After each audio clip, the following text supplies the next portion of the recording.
자, 코퍼댐까지 우리가 설명을 했는데 이번에는 상가판에 있는 코밍에 대한 역할과 그 다음 내용 교과서 내용 쭉 진행을 하도록 하겠습니다.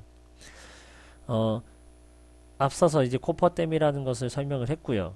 지금 상가판에는 화물류의 하역을 위한 파이프들을 설치한다라고 되어 있어서 지금 이렇게 쭉 보시면 이러한 파이프라인들이 설치되어 있는 것을 볼 수가 있습니다. 이런 파이프라인들을 통해 가지고 우리가 이제 그 이 유조선 안에 있는 화물 탱크 안에 이렇게 뭐 기름이 원유가 담아 있다면 그 원유들을 파이프라인을 통해서 바깥으로 이제 운반을 해 주는데 이러한 화물 작업을 진행하던 중 자칫 잘못해서 기름이 어떻게 갑판으로 누출될 가능성도 있다라는 거죠. 이 갑판에 누출되는 것을 어디로 거죽으로 넘어가지 못하게끔 하기 위해서 무엇을 설치한다? 또 오일 코밍이라고 하는 것을 설치하게 둔다. 바로 이제 요 옆에 나와 있죠. 이러한 칸막이가 되겠습니다. 이렇게 칸막이. 이런 코밍을 설치함으로 해서 유류가 흘러왔다 하더라도 흘러 넘치지 못하게끔 만드는 것이 바로 오일 코밍의 역할이라는 것이죠. 굳이 더 자세하게 설명하지 않아도 여러분들이 알 수가 있기 때문에 자, 그 다음으로 넘어가겠습니다.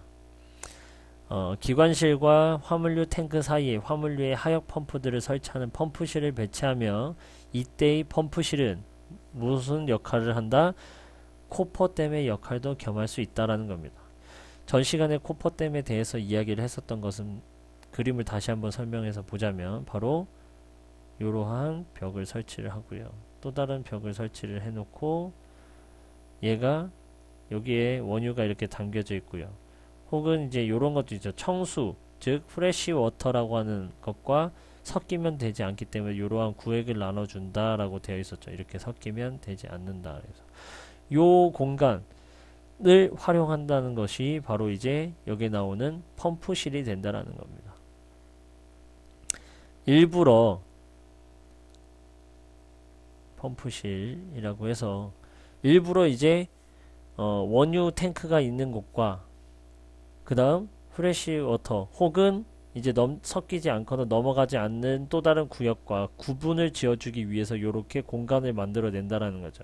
이 공간을 만들어낼 때 굳이 여기를 메꿀 필요가 없이 빈 공간으로 만들어두면 이런 식으로 펌프실로도 사용이 가능하다라는 것 정도 여러분들이 알고 있으면 될 것 같아요.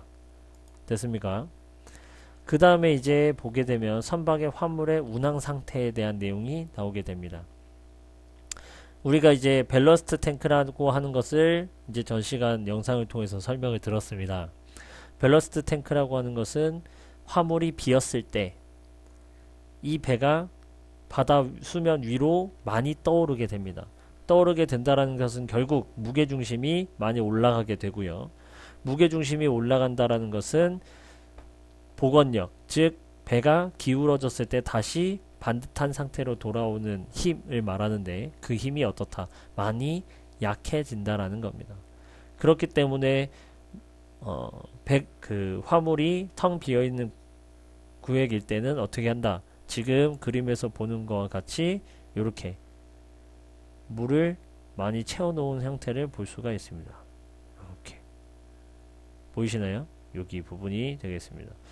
이 부분은 바로 우리가 이중적 구조 다음 시간에 설명할 텐데 이중적 구조 내부 즉 내접판과 외접판 사이에 있는 공간에다가 바다 해수를 채워 넣음으로써 무게를 많이 낮춰주는 것을 이야기합니다. 지금 가득 찼죠. 이 두 번째 그림에서는 가득 차 있는 형태를 볼 수가 있습니다. 이 가득 차 있다가 여기를 가득 채우면 이 지금 비어있는 이 공간에다가 원유를 넣기가 많이 어렵겠죠. 그래서 어떻게 해요? 화물을 채워넣는다. 즉 원유를 채워넣은과 동시에 어떻게 됩니까? 이 밸러스트 탱크에 있는 물은 동시에 같이 빼준다라는 겁니다. 그래서 맨 마지막 그림 원유를 가득 채운 만재의 상황일 경우에는 어떻다? 밸러스트 탱크가 지금 어떻게 되어 있어요? 텅 비어있는 것을 여러분들이 볼 수가 있다라는 거죠. 이러한 역할들을 계속 해주는 겁니다. 그래서 교과서 내용 보겠습니다. 밸러스트 탱크에 싣는 바닷물에 포함된 외래 해양 생물이 다른 나라로 유입되어 해양 생태계를 위협할 수 있다.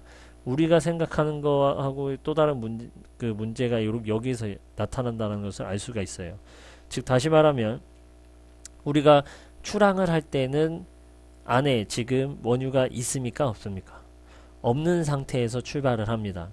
없는 상태에서 출발을 하기 때문에 어떤 상태다? 그림 2번 상태가 되겠죠. 그림 요 2번 상태가 됩니다. 2번 상태가 되기 때문에 바로 떠나고자 하는 그 해역에 있는 무엇을 바닷물을 유입해서 밸런스 탱크를 가득 채운 상태로 운항을 합니다.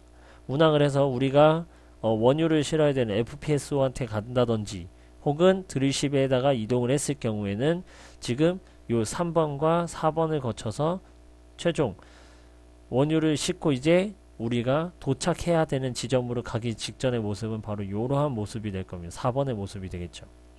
그렇다라는 것은 그 밸런스 탱크에 있는 해수를 밖으로 배출을 해야 되겠죠. 그랬을 때 생각해 보시기 바랍니다. 우리나라에서 배가 떠났다 그러면 동해안에 있는 해수물을 받았을 것이고 그 상태에서 어디로 갑니까? 태평양 앞바다까지 나갑니다. 태평양 앞바다에서 동해안에 있었던 해수를 뿌려내게 되면 그 빨아들이는 펌프를 통해서 분명히 해양 생물들이 빨려 들어오게 될 것이고 그 상태로 운항한 상태에서 태평양 바다에다가 한가운데다가 던져지게 된다라는 거죠. 그 또한 태평양에서 이제 와가지고서는 또 그 기름을 이제 목적지인 우리나라로 다시 돌아왔을 때는 배출을 하겠죠. 배출을 하면서 어떻게 된다? 또 빨아들여야 되고요. 그 태평양에 있었던 것들이 왔다 갔다 하고 또 우리나라에 있었던 동해안에 있었던 해양 생물들이 또 바깥으로 나가는 이러한 문제들이 발생을 한다라는 거죠. 그래서 화물 선적을 위하여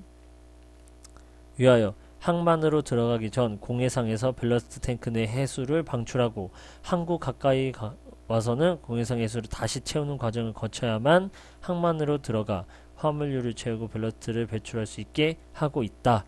즉 이러한 위험성이 있다라는 것 때문에 현재 그런 조심성을 가지고 해야 된다라는 것을 말하고 있고요. 최근 들어서는 뭐가 있어요?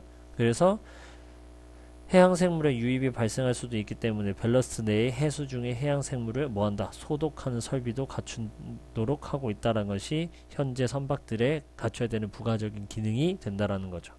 생각지도 못했던 부분들이 여기에도 이렇게 나와 있기 때문에 한 번 더 생각을 해보시면 좋을 것 같습니다. 자, 요 영상 마치도록 하겠습니다.